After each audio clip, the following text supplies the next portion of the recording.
कि ये नवग्रह क्या है, नवग्रह क्या है बताओ। ये भवनत्रय के देव हैं, भवनत्रय के देव हैं, और ये कल्पवासी देवों की आज्ञा में भी चलते हैं, सौधर्मिंद की आज्ञा में भी चलते हैं।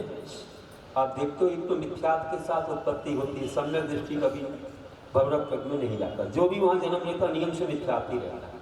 बाद में सम्यक दृष्टि कभी बन जाए, कोई समागम मिल जाए धर्मात्मा का तो बन जाए, कोई पंचकर्णा किया कभी कोई तीर्थंकरों का समागम, मुनीश्वरों का समागम पाए तो बन जाए, लेकिन ऐसा नियम नहीं।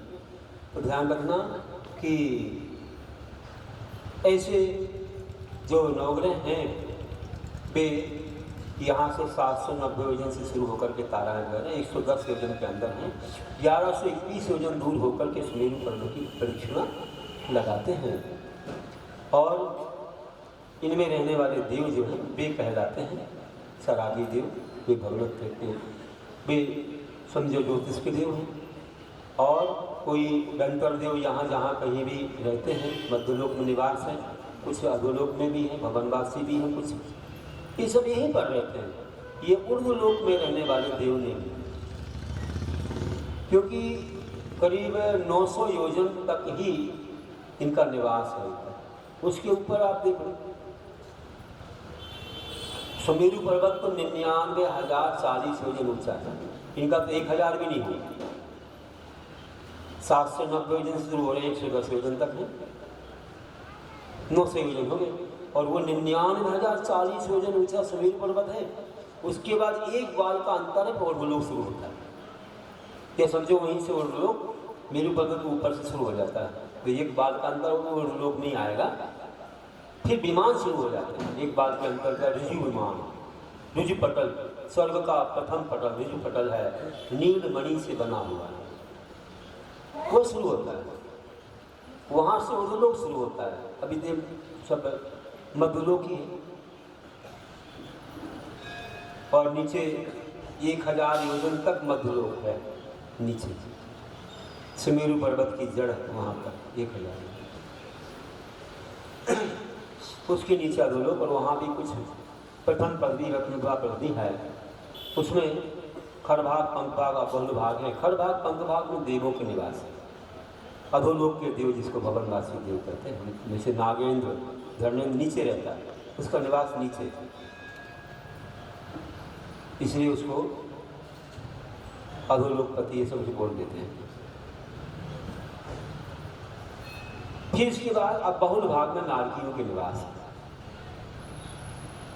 1000 योजन तक तो अभी मध्यलोक ही चलते। ध्यान रखना, आप लोक का वर्णन भी अपन सुनेंगे, 12 भावनाओं में लोक भी आता है, थोड़ा आपको संक्षेप में हम लोक का वर्णन भी करेंगे। तो तत्वासूत्र में तो 3-4 अध्याय में तो बहुत विस्तार से आएगा, और विस्तार से आएंगे तो बड़े बड़े शास्त्र हैं, अभी तो सर्वार सिद्धि और भी वार्तिक लिखे गए हैं, बहुत विस्तार है। तो देखिए कि ये सब यहीं रहने वाले देव हैं, लगभग मध्यलोक में रहने वाले देव हैं, भवनत्रय के देव यहीं रहते हैं। और सौधर्मिंद वगैरह उनको आज्ञा देते हैं, जाओ पानी बहाओ, पानी बरसाओ, हवा बहाओ, डंडे लेके खड़े हो जाओ, चावल धुराओ आदि भी आज्ञा देते हैं, उन्हें करना पड़ता है। तो कोई मिथ्या दृष्टि देव हैं, तो लड़ाई झगड़ा भी करते हैं, बैर भी रखते हैं, कभी झूठ मूठ भी बोलते हैं, क्योंकि पापों के त्यागी तो है नहीं।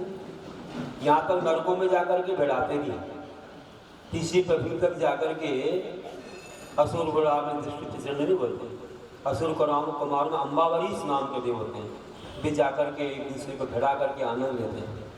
जब वहाँ भिड़ा सकते तो यहाँ भी भिड़ा सकते हैं, तुमको भी भिड़ा देंगे आपस में। हाँ, ये तुम्हारा बैरी आ गया, ऐसा है वैसा, झूठ भी बोल देंगे, परेशान करना है। तो कई बार किसी रूप में आपसे अपनी पूजा पाने के लिए झूठ बोल देंगे, तुम समझोगे सही बोलना, बोलेंगे भाई तुम्हारा माता का जीव आ गया, तेरे पिता का जीव आ गया, मुझे पूजो, नहीं पूजोगे परेशान करेगा। और कोई सम्मिलित शुरू तो कहेगा तो क्या परेशान करेगा, जो करना तो कर ले, मेरे बाप ने साक्षात मुझे परेशान नहीं किया, मेरी माता ने नहीं किया, तू देव बन करके परेशान करने आया? बिल्कुल झूठ है। ऐसा हो सकता है? कभी नहीं हो सकता। तो ये अपने आप को पुजवाने के लिए किसी का नाम लेके भी आ जाते हैं कई बार, तो किसी को कहते हैं कि हाँ हमें पूजवा, और आप डर गए तो पूजने लग जाते हो, तो स्वाद तुम्हारा सम्यक चला जाता है।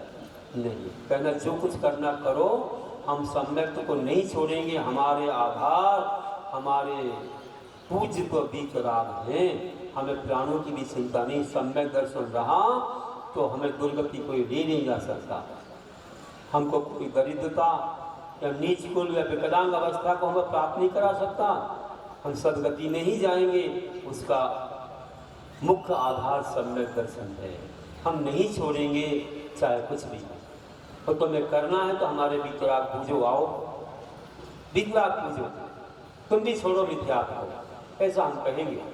तो गलती से कभी किसी ने किया हो तो क्षमा मांग लेना, बोल देना अब हम सम्यक दृष्टि बन गए हैं, हमें कोई जरूरत नहीं है, हमको महान वितरागी मिल गए हैं, अब हम तुम्हारे पास आने वाले नहीं हैं, और तुम्हें भी आना है तो आ जाओ, जहाँ पर हम जा रहे हैं वहीं पर तुम भी आ जाओ। हो गया काम, बस यही है, और कोई रास्ता नहीं है।